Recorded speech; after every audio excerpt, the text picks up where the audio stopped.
कोई भी life goals के लिए आपको प्रॉपर प्लानिंग होने की ज़रूरी पड़ती है एक्शन वजह से, और आप किस तरीके से गोल्स को फाइनेंस करने में। और देखें तो आपका पर्सनल रिस्क अपडेट पर ध्यान रखकर और लाइफ गोल्स पर ध्यान रखकर आप तो सही इन्वेस्टमेंट प्रोडक्ट को चुनना चाहिए। आज यह वीडियो में हम Bajaj alliance life magnum Fortune plus 2 के बारे में डिटेल एनालिसिस करते हैं और देखें कि यह प्लान आपके लिए सूटेबल हो सकेंगे या नहीं।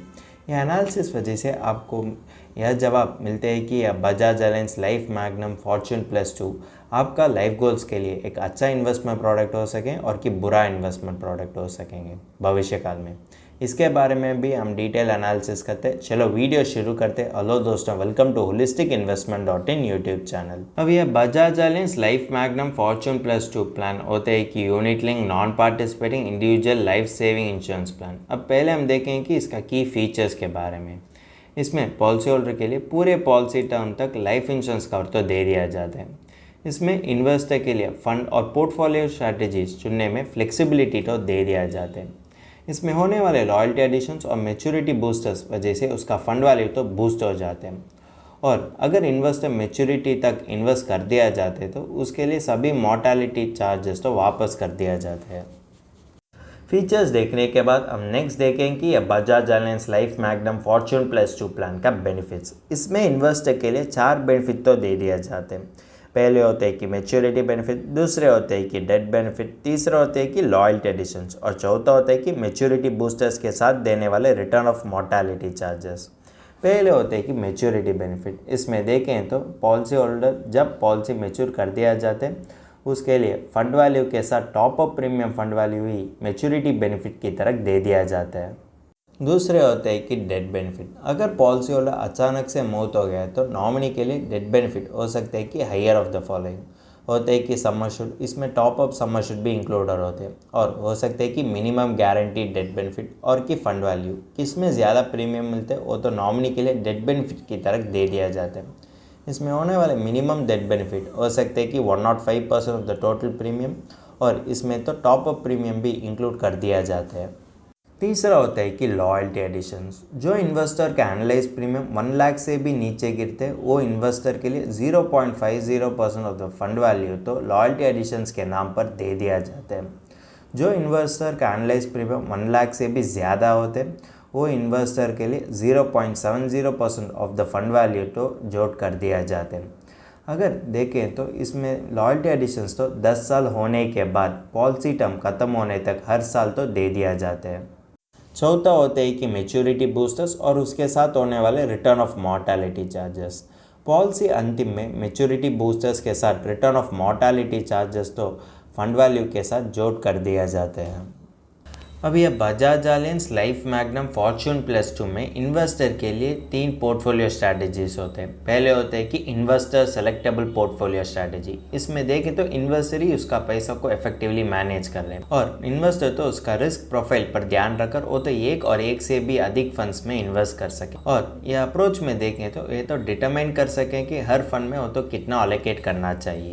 दूसरे होते हैं कि टारगेट एसेट एलोकेशन स्ट्रैटेजी। इसमें देखें तो आपका एसेट एलोकेशन तो आपका रिस्क प्रोफाइल पर ध्यान रखकर पूरे पॉलिसी टर्म तक आपका एसेट एलोकेशन को आप चुन कर सकें। और इसमें देखें तो आपका प्रीमियम तो या पॉलिसी में होने वाले 2 एलिजिबल फंड्स में तो स्प्लिट करने की मौका दे दिया जाते हैं। और देखें तो हर 3 महीने या पॉलिसी में देखें तो ये तो रीबैलेंस भी कर दिया जाता है जिसके वजह से वो एसेट एलोकेशन को मेंटेन कर सकें।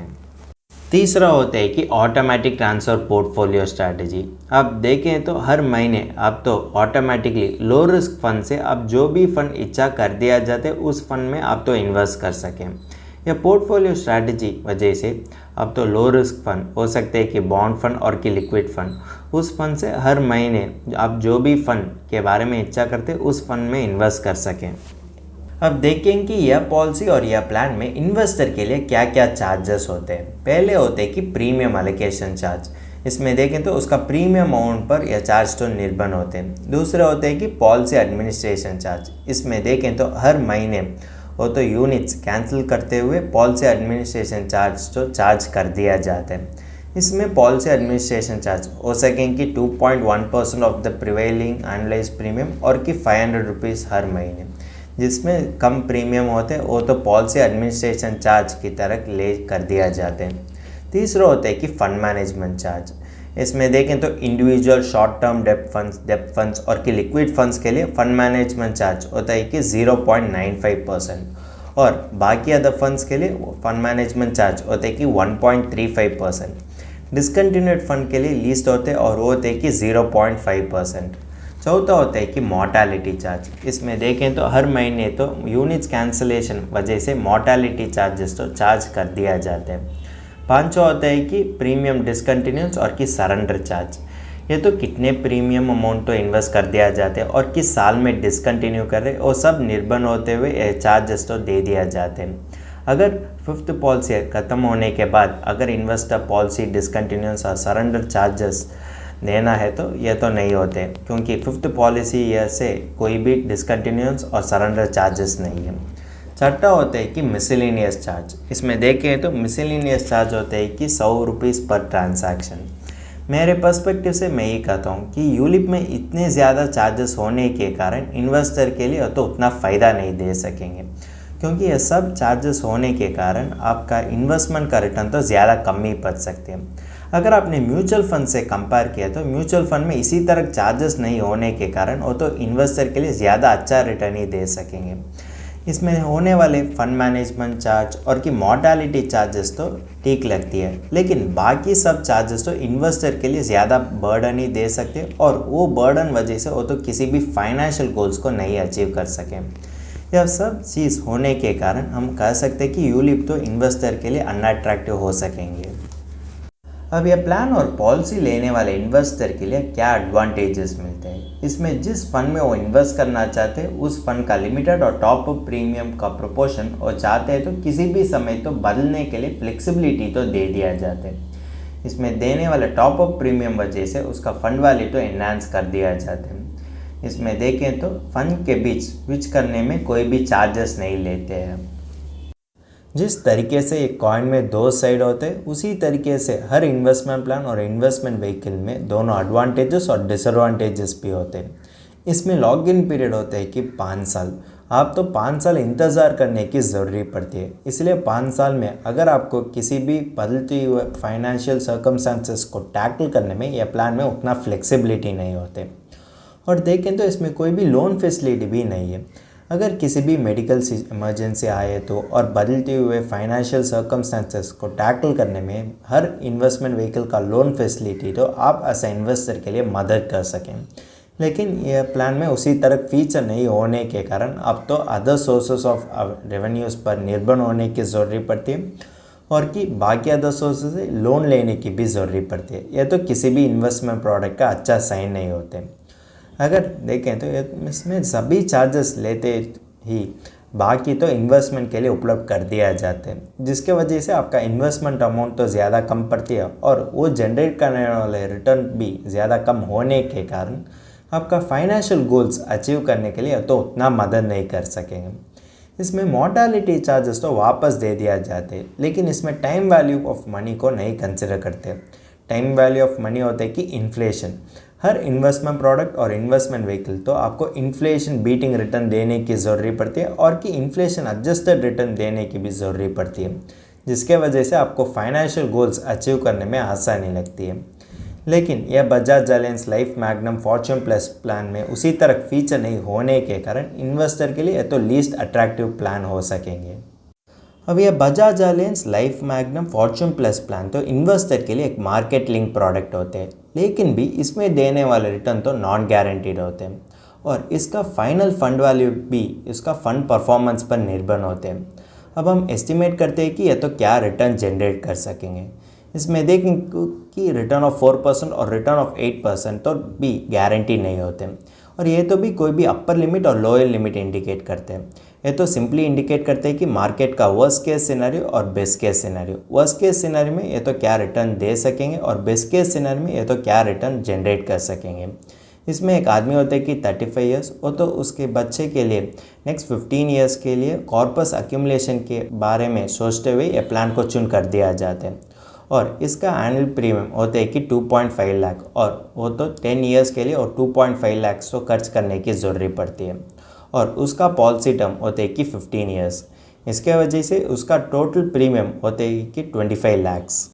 अगर इन्वेस्टर 10 साल के लिए प्रीमियम इन्वेस्ट कर दिया जाते तो उसके लिए 15 साल अंतिम पर रिटर्न ऑफ 4% में देखेंगे तो उसका मेच्योरिटी वैल्यू होता है कि 31.63 लाख और इसका IRR होता है कि 2.25%। अगर वही इन्वेस्टर बेस्ट केस सिनेरियो में कंसिडर कर दिया जाते तो उसका मेच्योरिटी वैल्यू होता है कि 47.59 लाख और रिटर्न ऑफ 8% में देखें तो इसका IRR होता है कि 6.17%। अगर आप देखें तो यह Bajaj alliance life magnum Fortune plus plan देने वाले रिटर्न तो आपको डेब्ट इंस्ट्रूमेंट रिटर्न से भी कम होने के कारण आपका फाइनेंशियल गोल्स अचीव करने में यह तो उतना अट्रैक्टिव प्लान नहीं होते। और इसमें देखें तो ये तो मार्केट लिंक प्रोडक्ट में इन्वेस्ट करने के बावजूद भी यह रिटर्न तो आपको किसी भी फाइनेंशियल गोल्स अचीव करने में तो उतना मदद नहीं कर सकेंगे। अगर देखें तो एज एन इन्वेस्टर आप तो रिस्क एडजस्टेड इन्वेस्टमेंट व्हीकल को चुनना चाहिए, लेकिन यह Bajaj alliance life magnum Fortune plus plan तो उसी तरह रिस्क एडजस्टेड इन्वेस्टमेंट व्हीकल नहीं होने के कारण आप तो यह प्लान से दूर रखने ही एक अच्छा चॉइस बनते हैं। अब यह Bajaj alliance life magnum Fortune plus plan के साथ हम अदर इन्वेस्टमेंट प्रोडक्ट्स को कंपेयर करते हैं। अब देखें कि अदर इन्वेस्टमेंट प्रोडक्ट तो इन्वेस्टर के लिए कितना रिटर्न जनरेट कर सकेंगे। जो इन्वेस्टर रिस्क लेने के लिए तैयार हो तो वो तो मार्केट लिंक प्रोडक्ट में इन्वेस्ट कर सकेंगे और देखें कि यह तो कितना रिटर्न एक्सपेक्ट कर सकेंगे, इसके बारे में भी हम देखेंगे। जब आप मार्केट लिंक प्रोडक्ट के बारे में सोचते हैं तो आप उसका इम्पॉर्टेंट चीज़ बनते हैं कि वो जनरेट करने वाले अल्फ़ा। अब इसके बारे में हम एनालाइज करते हैं। इसमें देखें तो यह Bajaj alliance life magnum Fortune plus 2 plan देखें तो इन्वेस्टर के लिए लाइफ कवर और इन्वेस्टमेंट अपॉर्चुनिटी दोनों दे सकते हैं। इसको कॉम्पनसेट करने के लिए इन्वेस्टर तो एक pure term life insurance policy ले सकते हैं और उसका सम अश्योर्ड होते हैं कि 25 लाख। उसके लिए वो तो हर साल 15,500 खर्च करने की ज़रूरत पड़ती है और उसका पॉलिसी टर्म होते हैं कि 15 ईयर्स और प्रीमियम पेइंग टर्म होते हैं कि 10 ईयर्स। और देखें तो 2,34,500 वो तो किसी भी इन्वेस्टमेंट व्हीकल वो चाहते तो वो तो उस पर इन्वेस्ट कर सकें। अगर इन्वेस्टर ELSS चुन कर दिया जाते हैं तो इसके लिए वो तो कैपिटल गेन टैक्स देने की ज़रूरत पड़ती है। और देखें कि यह ELSS में देने वाले रिटर्न वजह से वो तो फाइनेंशियल गोल्स अचीव कर सकेंगे या नहीं। इसमें देखें तो जो इन्वेस्टर ELSS और मार्केट लिंक इन्वेस्टमेंट प्रोडक्ट में इन्वेस्ट कर दिया जाते हैं तो 15 साल होने के बाद उसके लिए मैच्योरिटी वैल्यू होते हैं कि 81.22 लाख। सभी टैक्स देने के बाद उसके लिए मैच्योरिटी वैल्यू होते हैं कि 75.54 लाख। अगर आपने इसका IRR देखें तो वो होते हैं कि 10.66%। ये तो इन्फ्लेशन बीटिंग वन होते हैं। और लॉन्ग रन में देखें तो आज आप करने वाले खर्च आपका फाइनेंशियल गोल्स के लिए वो तो ज़्यादा इंक्रीज ही होते हैं इन्फ्लेशन के कारण। इसीलिए आप तो बेटर यील्डिंग प्रोडक्ट्स को चुनने की आवश्यक पड़ती है, जिसके वजह से आप तो इन्फ्लेशन टैकल कर सकेंगे और उसी तरह आप तो फाइनेंशियल गोल्स अचीव करने में भी ये तो ज़्यादा मदद कर सकेंगे। यह एनालिसिस वजह से आप एज ए इन्वेस्टर के लिए यह जानकारी मिलती है कि यह Bajaj alliance life magnum Fortune plus plan तो उतना बेनिफिशियल नहीं होते आपका फाइनेंशियल गोल्स के लिए, क्योंकि इसमें देने वाले रिटर्न तो इन्फ्लेशन से भी कम होने के कारण आपको इन्फ्लेशन टैकल करने में भी मुश्किल पड़ सकते हैं और आपका फाइनेंशियल गोल्स अचीव करने ही तो ज़्यादा इम्पॉसिबल हो सकते हैं।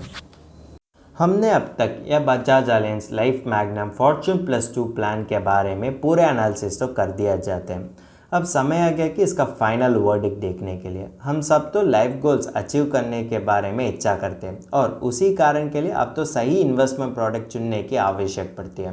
यह Bajaj alliance life magnum Fortune plus plan तो एक मार्केट लिंक प्रोडक्ट होते हैं और यह तो इन्वेस्टर के लिए wide range of fund options तो दे दिया जाते हैं। लेकिन अगर आपने इसका रिटर्न्स को एनालाइज कर दिया जाते हैं तो यह तो ज़्यादा कम रिटर्न्स ही देते हैं इन्वेस्टर के लिए। कारण हो सकते हैं कि इन्वेस्टमेंट में कोई भी ट्रांसपेरेंसी नहीं है। इसमें देखें तो इन्वेस्टर का मेजॉरिटी ऑफ द फंड्स तो चार्जेस के लिए उपलब्ध कर दिया जाता है और बाकी तो ही वो तो इन्वेस्टमेंट के लिए उपलब्ध कर दिया जाते हैं। अगर आपने मार्केट में होने वाले अदर मार्केट लिंक्ड इंस्ट्रूमेंट से कंपेयर किए तो यूलिप में ज़्यादा चार्जेस होने के कारण यह तो इन्वेस्टर के लिए लीस्ट अट्रैक्टिव होते हैं। और देखें तो एज एन इन्वेस्टर आप तो रिस्क एडजस्टेड इन्वेस्टमेंट व्हीकल चुनने की ज़रूरत पड़ती है, जिसके वजह से आप तो फाइनेंशियल गोल्स अचीव कर सकेंगे। लेकिन यह Bajaj alliance life magnum Fortune plus 2 plan तो इन्वेस्टर के लिए उसी तरह इन्वेस्टमेंट प्रोडक्ट नहीं होने के कारण अब तो इसी तरह इन्वेस्टमेंट प्रोडक्ट चुनने से बाहर होने की ज़रूरत पड़ती है। अब तो एक वेल डाइवर्सिफाइड पोर्टफोलियो रखने की ज़रूरत पड़ती है, जिसके वजह से आप तो सभी फाइनेंशियल गोल्स को अचीव कर सकेंगे।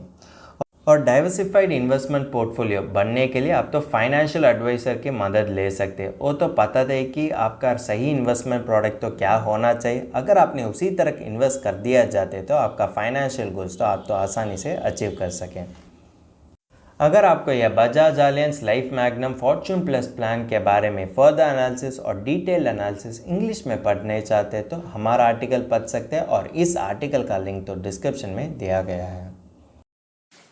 अगर तुमको इस टॉपिक में और कोई अदर फाइनेंस और इन्वेस्टमेंट रिलेटेड टॉपिक में संदेह है तो हमारा फाइनेंशियल एक्सपर्ट के साथ अपॉइंटमेंट बुक कर सकता है। अपॉइंटमेंट का लिंक डिस्क्रिप्शन में दिया गया है। और फिर इन्वेस्टमेंट के बारे में और फाइनेंस के बारे में तुमको ज़्यादा बताना चाहिए तो हमारा लाइव वेबिनार अटेंड कर दीजिए। वेबिनार का लिंक भी डिस्क्रिप्शन में दिया गया है। वेबिनार एब्सोल्युटली फ्री है। इस वीडियो तुमको पसंद है तो लाइक कर दीजिए, फ्रेंड्स के साथ शेयर कर दीजिए और ज़रूर सब्सक्राइब कर दीजिए। धन्यवाद।